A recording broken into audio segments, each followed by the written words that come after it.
think that's got it. Beautiful. Okay, on with the video.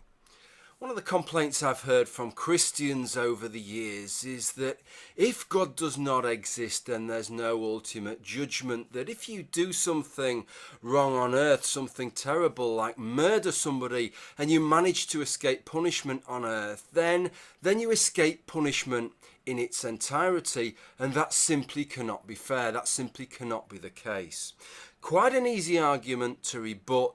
But this argument isn't one that's just wrong, it's worse than wrong. It's actually an argument that's worse than useless. So what I propose to do is let's get the rebuttal out the way, then we'll have a look at why it's such a tragic argument to have made in the first place. So the whole basis for this apparently baseless claim seems to be a plea, perhaps in the hope that we will feel the same as they do, that things can't possibly be unfair. It's just too unfathomable, it's just too tragic to comprehend that the universe actually might not owe us anything, that the universe may be unthinking and impassive to our complaints, to our pleas for judgment, for things to be right and for retribution against those who have done wrong. It might simply be that it's just hard shit, that some people get away with things their entire lives, and that's just the way it is. And yet for some people, for some religious people, that seems to be untenable. But these are the same religious people, who are trying to sell us a God who they claim owes us nothing, right? We can't expect anything from God.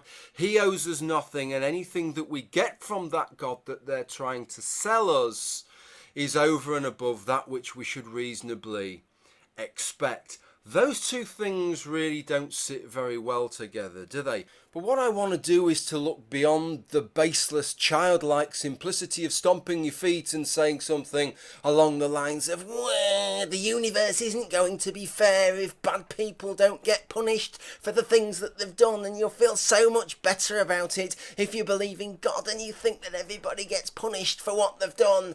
I want to look beyond that, because although it's a weak argument, whatever God you believe in, to hold that as a good reason to believe in it, when it's made by Christians specifically, some of the specifics of Christian belief make the argument worse than useless.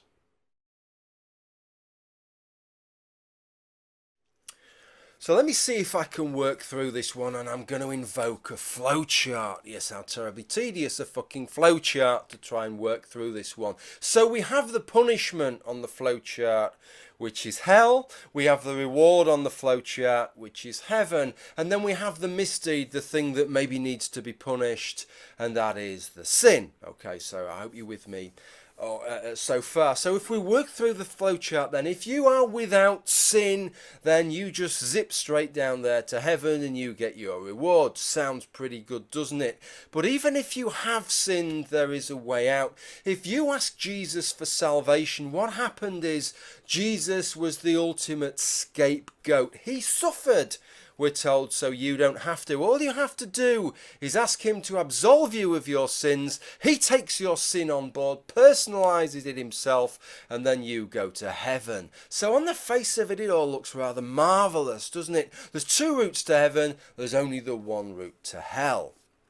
Unfortunately, when we pump the numbers in this, it doesn't quite work out so well. I looked the numbers up of how many people exist in the world prior to making this video, and at the point I did it, there was 7,269,000,000 and a few others.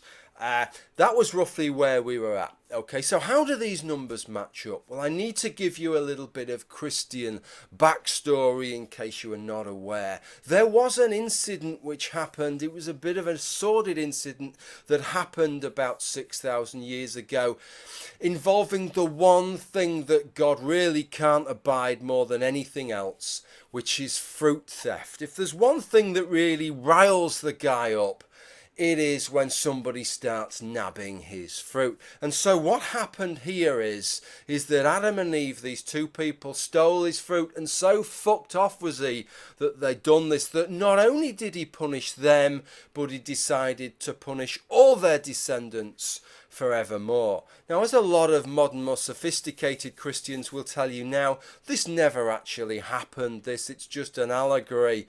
But nevertheless, even though it didn't actually happen, God probably thought, well, okay, so none of these humans have stolen my fruit, but they could have stolen my fruit, so I'd probably best punish them and all of their descendants just on the off chance that they ever consider doing it in the future. Fucking hell, it sounds perfectly reasonable to me. I don't know how it flies with you, that one. So there's the problem that we have, is that all 7,269 and a bit inhabitants of the earth are all inherently sinful. They're all born wallowing and wading in sin.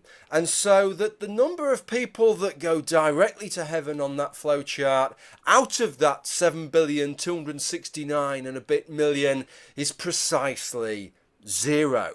And of those people then who are sinful, which is the 7,269,000,000, what percentage of those are going to go to heaven? Well, let's assume all the Christians go to heaven.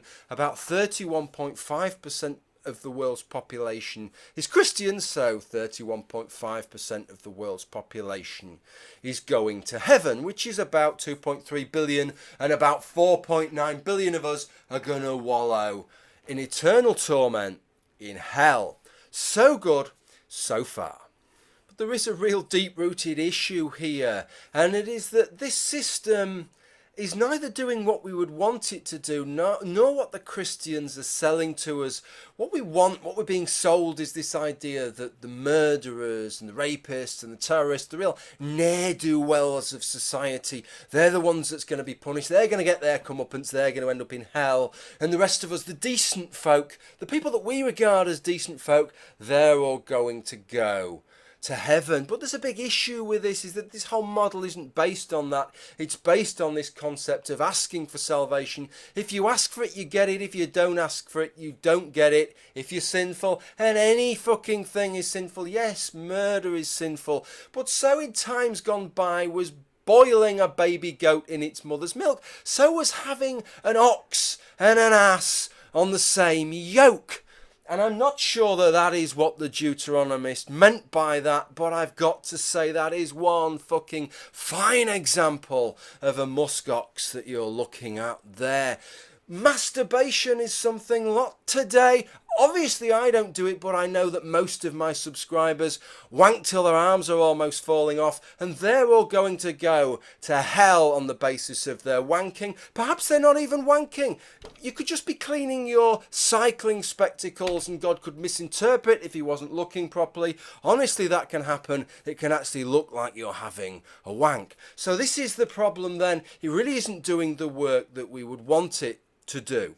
So this is why this argument is worse than useless, because my life now, let's wipe the slate clean at this point in my life and assume that my life goes forwards from here, and it could go down one of two paths. On the one path is the path of murdering, the path of the murderer. My life goes down the path of the murderer, but at the end of it I ask Jesus for salvation and I end up in heaven. And the other path is the path of the wanker. I go down the path of the perennial wanker and never ask Jesus for salvation.